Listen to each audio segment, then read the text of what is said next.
La iglesia en la cuarentena ha tenido que pensar y repensar su esencia y su práctica.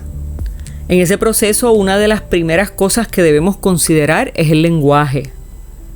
De la misma forma que el medio es el mensaje, también el lenguaje en sí mismo es un medio de significado. Limitado a su contexto, claro está, en muchas ocasiones. ¿O será que más bien limita nuestras ideas o pone límites a lo que queremos expresar, sobre todo a los sentimientos?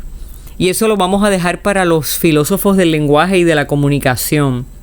Pero a mí sí me interesa que pensemos, particularmente hoy, que nuestro ser y hacer iglesia ha trascendido a una dimensión global, pública e inclusiva como nunca antes en la historia de la humanidad. Y debido a esa exposición es cuando más debemos estar conscientes de lo que proyectamos, comenzando por el nombre que ponemos a nuestras reuniones religiosas. En el desarrollo de la Iglesia Evangélica Protestante, podemos ver que hemos ido adoptando nuevas maneras de titular nuestras reuniones. Hablamos de cultos, servicios, y ahora también hemos añadido el término experiencias para nombrar y promover nuestros encuentros religiosos de carácter colectivo. Mi intención no es decirle a usted cómo debe de llamar o titular su encuentro dominical, pero sí me interesa que creemos conciencia de lo que proyectamos con el lenguaje. Ese lenguaje puede atraer o alejar a algunas personas, puede crear curiosidad o puede darles una idea equivocada de la actividad que se va a realizar o de la manera en la que se va a realizar dicha actividad. Hablemos de culto. Cuando yo escucho la palabra culto, pienso en todo lo que tenga que ver con rendir adoración a una divinidad. Pienso también en la estructura y diseño litúrgico más tradicional dentro de la Iglesia Evangélica Protestante. Servicio. Servicio ha sido un término incorporado al lenguaje cristiano desde fines del siglo XX y de alguna manera nos envía un mensaje, nos anticipa una atmósfera litúrgica más relajada, pero también más carismática. Algunos tal vez nos hace pensar en iglesias fuera de las denominaciones históricas tradicionales. Pero ¿cuál puede ser la diferencia conceptual entre culto y servicio? ¿No se adora a Dios en un servicio? En lugar de rendir culto a Dios, se lleva a cabo una actividad de servir. De ser así, ¿a quién se sirve? ¿Cómo se sirve?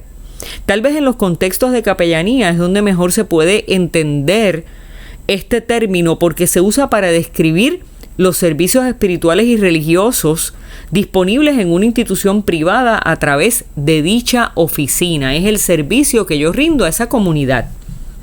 Pero en el contexto de iglesia local, ¿por qué le llamamos servicio a lo que antes llamábamos culto? ¿Qué esperamos con eso? Hablemos de experiencia. Suena muy posmoderno, ¿verdad? Suena carismático, suena mega iglesia, suena maones y t-shirt. Suena a una cultura religiosa vivencial más que relacional. Suena a la búsqueda de la experiencia con Dios. Pero a mí todavía me suena un poco individualista, me suena a mi experiencia, me suena a vengo a buscar mi experiencia, una experiencia para mí. Voy a añadir a mi lista otro término, encuentro. Este me parece más milenial. Vengo o voy a encontrarme con la gente que habla de Dios, que le habla a Dios, que escucha a Dios en la palabra y la experiencia, y cuando me encuentro con ellos, me encuentro con Dios. Me suena a conectividad, a participatividad, y ¿por qué no? A experiencia, incluye la experiencia.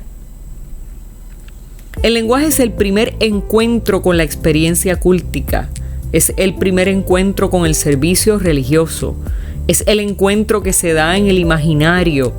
Ahí comienza todo, desde ahí incluimos o excluimos, desde el lenguaje proyectamos la realidad o nos ponemos una máscara. En tiempos de iglesia digital, ¿cómo le vas a llamar a tu programación semanal? ¿Por qué? ¿Y para qué? Hola, te habla Ibeliz Valentín, gracias por escucharnos. Si este mensaje ha sido de bendición a tu vida, compártelo en las redes sociales. También puedes suscribirte a través de Apple Podcast o de Spotify Podcast. Que Dios te bendiga y hasta la próxima.